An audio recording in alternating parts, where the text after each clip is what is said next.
ఓం శ్రీ సాయిబాబా జీవిత చరిత్రము 50వ అధ్యాయము.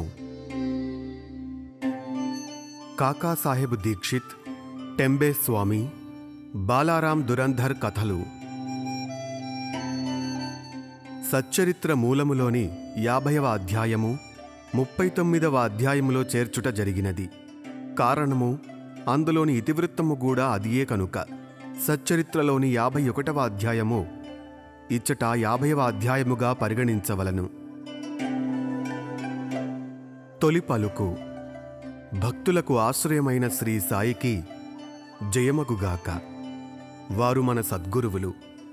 వారు మనకు గీతార్థమును బోధించెదరు, మనకు సర్వశక్తులను కలుగజేయుదురు. ఓ సాయి, మా యందు కనికరించుము, మమ్ము కటాక్షింపుము. చందన వృక్షములు మలయ పర్వతముపై పెరిగి వేడిని పోగొట్టును. మేఘములు వర్షమును గురిపించి చల్లదనము కలుగచేయుచున్నవి. వసంత ఋతువునందు పుష్పములు వికసించి వానితో దేవుని పూజ చేయుటకు వీలు కలుగజేయుచున్నవి. అట్లనే సాయిబాబా కథలు మనకు ఊరటను సుఖశాంతులను కలుగజేయుచున్నవి. సాయి కథలు చెప్పువారును వినువారును ధన్యులు, పావనులు. చెప్పువారి నోరును వినువారి చెవులను పవిత్రములు. కాకాసాహెబ్ దీక్షిత్ 1860 నుండి 1926 వరకు మధ్య పరగణాలోని ఖాండ్వా గ్రామమందు వడనగర నాగర బ్రాహ్మణ కుటుంబంలో హరిసీతారాం ఉరఫ్ కాకాసాహెబ్ దీక్షిత్ జన్మించెను. ప్రాథమిక విద్యను ఖాండ్వాలో హింగన్ ఘాట్లలో పూర్తి చేసెను. నాగపూర్లో మెట్రిక్ వరకు చదివెను. బొంబాయి విల్సన్ ఎల్ఫిన్స్టన్ కాలేజీలో చదివి 1883లో పట్టభద్రుడయ్యెను. న్యాయవాది పరీక్షలో కూడా ఉత్తీర్ణుడై లిటిల్ అండ్ కంపెనీలో కొలువునకు చేరెను. తుదకు తన సొంత న్యాయవాదుల కంపెనీ పెట్టుకొనెను. 1909కి ముందు సాయిబాబా పేరు కాకాసాహెబ్ దీక్షిత్కు తెలియదు. అటు పిమ్మట వారు బాబాకు గొప్ప భక్తులైరి.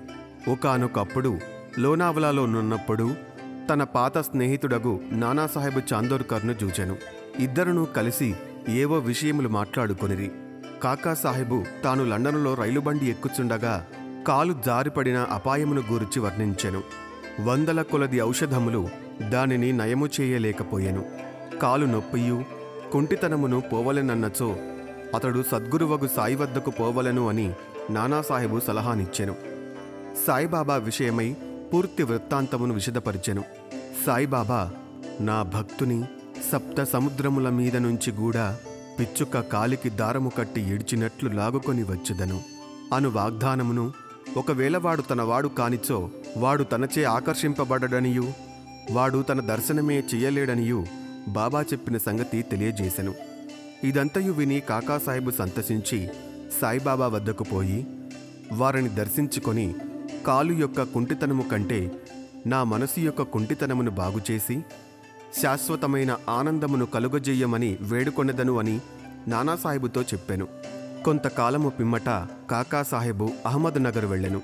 బొంబాయి లెజిస్లేటివ్ కౌన్సిల్లో ఓట్లకై సర్దార్ కాకాసాహెబు మిరీకర్ ఇంటిలో దిగెను. కాకాసాహెబు మిరీకర్ కొడుకు బాలాసాహెబు మిరీకర్. వీరు కోపర్గాంకు మామలతుదారు. వీరు కూడా గుర్రపు ప్రదర్శన సందర్భములో అహ్మద్ నగర్ వచ్చి ఉండిరి. ఎలక్షన్ పూర్తయిన పిమ్మట కాకాసాహెబు షిరిడీకి పోవ నిశ్చయించుకొనెను. మిరీకర్ తండ్రి కొడుకులు వీరిని ఎవరి వెంట షిరిడీకి పంపవలనాయని ఆలోచించుచుండిరి. షిరిడీలో సాయిబాబా వీరిని ఆహ్వానించుటకు సిద్ధపడుచుండెను. అహ్మద్ నగర్లోనున్న శ్యామ మామగారు తన భార్య ఆరోగ్యము బాగాలేదనియూ శ్యామను తన భార్యతో కూడా రావలసినదనియూ టెలిగ్రాం ఇచ్చిరి. బాబా ఆజ్ఞను పొంది శ్యామ అహ్మద్ నగర్ చేరి తన అత్తగారికి కొంచెము నయముగానున్నదని తెలుసుకొనెను. మార్గములో గుర్రపు ప్రదర్శనకు పోవుచున్న నానాసాహెబు షాన్షే, అప్పాసాహెబు గద్రయ్య శ్యామాను కలిసి మిరీకరు ఇంటికి పోయి కాకాసాహెబు దీక్షితును కలిసి వారిని షిరిడీకి తీసుకొని వెళ్ళుమనిది. కాకాసాహెబు దీక్షితుకు మిరీకరులకు శ్యామ అహ్మద్ నగరు వచ్చిన విషయము తెలియజేసిరి. సాయంకాలము శ్యామ మిరీకరుల వద్దకు పోయెను. వారు శ్యామకు కాకాసాహెబు దీక్షితుతో పరిచయము కలుగజేసిరి. శ్యామ కాకాసాహెబు దీక్షితుతో కోపర్గాంకు ఆనాటి రాత్రి 10 గంటలకు రైలులో పోవలను అని నిశ్చయించిరి. ఇది నిశ్చయించిన వెంటనే ఒక వింత జరిగెను. బాబా యొక్క పెద్ద పటము మీది తెరను బాలాసాహెబు మిరీకరు తీసి దానిని కాకాసాహెబు దీక్షితుకు చూపెను.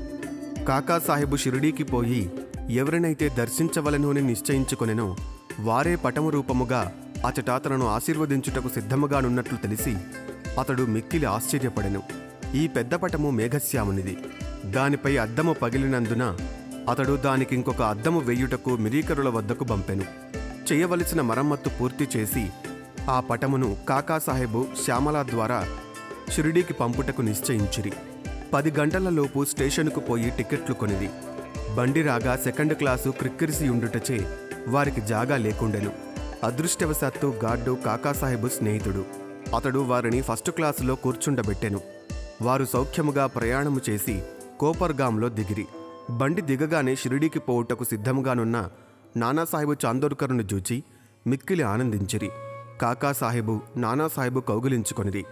వారు గోదావరిలో స్నానము చేసిన పిమ్మట షిరిడీకి బయలుదేరిరి. షిరిడీ చేరి బాబా దర్శనము చేయగా కాకాసాహెబు మనస్సు కరిగెను. కండ్లు ఆనంద బాష్పములచే నిండెను. అతడు ఆనందముచే పొంగి పొరలుచుండెను. బాబా కూడా వారి కొరకు తాము కనిపెట్టుకొని ఉన్నట్లును వారిని తోడుకొని వచ్చుటకే శ్యామాను పంపినట్లును తెలియజేశెను. పిమ్మట కాకాసాహెబు బాబాతో ఎన్నో సంవత్సరములు సంతోషముగా గడిపెను. షిరిడీలో ఒక వాడాను గట్టి దానినే తన నివాస స్థలముగా చేసుకొనెను. అతడు బాబా వల్ల పొందిన అనుభవములు లెక్కలేనన్ని గలవు. వానినన్నిటినీ ఇచ్చట పేర్కొనలేము. ఈ కథను ఒక విషయముతో ముగించెదము. బాబా కాకాసాహెబుతో అంత్యకాలమున నిన్ను విమానములో తీసుకుపోయేదను అన్న వాగ్దానము సత్యమైనది.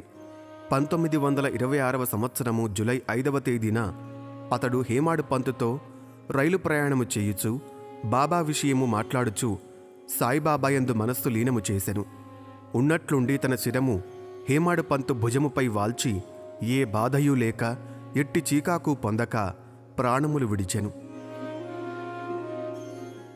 శ్రీ టెంబేస్వామి యోగులు ఒకరినొకరు అన్నదమ్ముల వలె ప్రేమించుకొనిదరు. ఒకానొకప్పుడు శ్రీ వాసుదేవానంద సరస్వతీ స్వాముల వారు రాజమండ్రిలో మకాం చేసిరి. ఆయన గొప్ప నైష్ఠికుడు, పూర్వాచార పరాయణుడు, జ్ఞాని, దత్తాత్రేయుని యోగి భక్తుడు. నాందేడు ప్లీడరగు పుండలీకరావు వారిని జూచుటకై కొంతమంది స్నేహితులతో పోయెను. వారు స్వాముల వారితో మాట్లాడుచున్నప్పుడు సాయిబాబా పేరు షిరిడీ పేరు వచ్చెను. బాబా పేరు విని స్వామి చేతులు జోడించి ఒక టెంకాయను తీసి పుండలీకరావుకిచ్చి ఇట్లనిది, దీనిని నా సోదరుడగు సాయికి నా ప్రణామములతో నర్పింపము. నన్ను మర్వవద్దని వేడుము. నా యందు ప్రేమ చూపుమనుము. ఆయన స్వాములు సాధారణముగా ఇతరులకు నమస్కరించరనియు కాని బాబా విషయమున ఇది ఒక అపవాదమనియూ చెప్పెను. పుండలీకరావు ఆ టెంకాయను సమాచారమును షిరిడీకి తీసుకొని పోవుటకు సమ్మతించెను. బాబాను స్వామి సోదరుడు అనుట సమంజసముగా నుండెను. ఏలన బాబా వలె రాత్రింబవళ్ళు అగ్నిహోత్రమును వెలిగించియే ఉంచిరి. 1 నెల పిమ్మట పుండలీకరావు తదితరులను షిరిడీకి టెంకాయను తీసుకొని వెళ్ళిరి. వారు మన్నాడు చేరిరి. దాహము వేయుటచే ఒక సెలయేరు కడకు బోయిరి. పరిగడుపున నీళ్లు తాగకూడదని కారపు అటుకులు ఉపాహారము చేసిరి.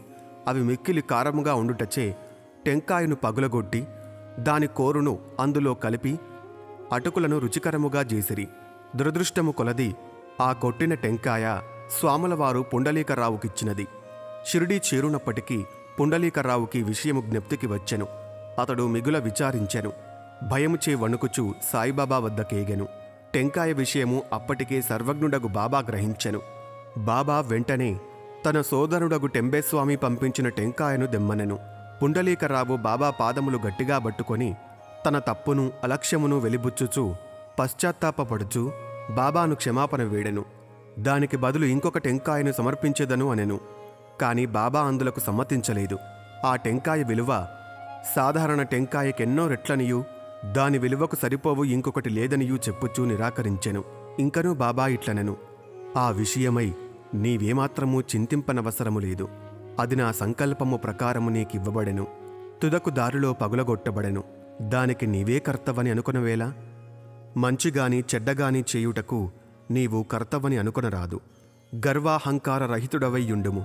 అప్పుడే నీ పరచింతన అభివృద్ధి పొందును. ఎంత చక్కని వేదాంత విషయము బాబా బోధించనో చూడుడు. బాలారాం ధురంధర్ 1878 నుండి 1925 వరకు బొంబాయికి దగ్గరనున్న శాంతాక్రూజులో పఠారే ప్రభుజాతికి చెందిన బాలారాం దురంధర్ అను వారుండిరి. వారు బొంబాయి హైకోర్టులో న్యాయవాది. కొన్నాళ్లు బొంబాయి న్యాయశాస్త్ర కళాశాలకు ప్రిన్సిపాల్గా నుండెను. దురంధర్ కుటుంబంలోని వారందరూ భక్తులు, పవిత్రులు, భగవచ్చింతన కలవారు. బాలారాం తన జాతికి సేవ చేసెను. ఆ విషయమై ఒక గ్రంథము వ్రాసెను. అటు పిమ్మట తన దృష్టిని మతము, ఆధ్యాత్మిక విషయముల వైపు మరలించెను. గీతను, జ్ఞానేశ్వరిని, వేదాంత గ్రంథములను, బ్రహ్మ విద్య మొదలగు వాణిని చదివెను. అతడు పండరీపుర విఠోబా భక్తుడు. అతనికి 1912లో సాయిబాబాతో పరిచయము కలిగెను. 6 నెలలకు పూర్వము తన సోదరులగు బాబుల్జీయును, వామనరావును షిరిడీకి పోయి బాబా దర్శనము చేసిరి. ఇంటికి వచ్చి వారి అనుభవములను బాలారామునకు, ఇతరులకు చెప్పిరి. అందరూ బాబాను చూడ నిశ్చయించిరి. వారు షిరిడీకి రాకమునుపే బాబా ఇట్లు చెప్పెను: ఈరోజు నా దర్బారు జనులు వచ్చుచున్నారు. దురంధర సోదరులు తమ రాకను బాబాకు తెలియజేయనప్పటికీ బాబా పలికిన పలుకులు ఇతరుల వలన విని విస్మయమొందిరి. తక్కిన వారందరూ బాబాకు సాష్టాంగ నమస్కారము చేసి వారితో మాట్లాడుచూ కూర్చొని ఉండిరి. బాబా వారితో నిట్లనెను: వీరే నా దర్బారు జనులు. ఇంతకు ముందు వీరి రాకయే మీకు చెప్పియుంటిని. బాబా దురంధర సోదరులతో ఇట్లనెను: గత 60 తరముల నుండి మన మొండోరులము పరిచయము గలవారు. సోదరులందరూ వినయ విధేయతలు గలవారు. వారు చేతులు జోడించుకొని నిలచి బాబా పాదముల వైపు దృష్టి గడించిరి. సాత్విక భావములు అనగా కండ్ల నీరు కారుట, రోమాంచము, వెక్కుట, గొంతుక ఆర్చుకొని పోవుట మొదలగునవి వారి మనస్సులను కరిగించెను. వారందరూ ఆనందించిరి. భోజనానంతరము కొంత విశ్రమించి తిరిగి మసీదుకు వచ్చిరి.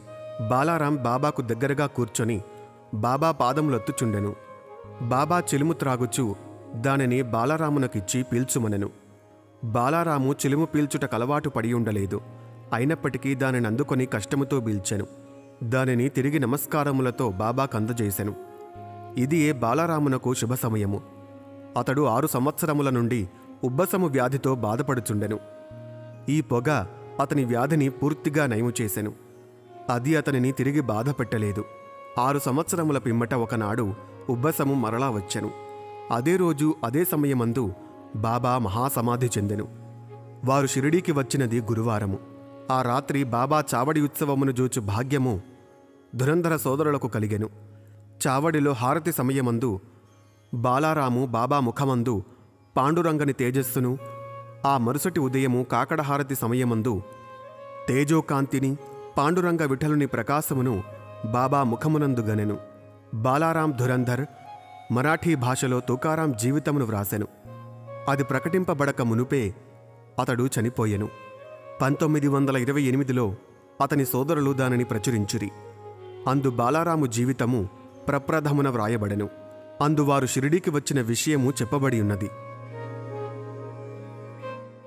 ఓం నమో శ్రీ సాయినాథాయ.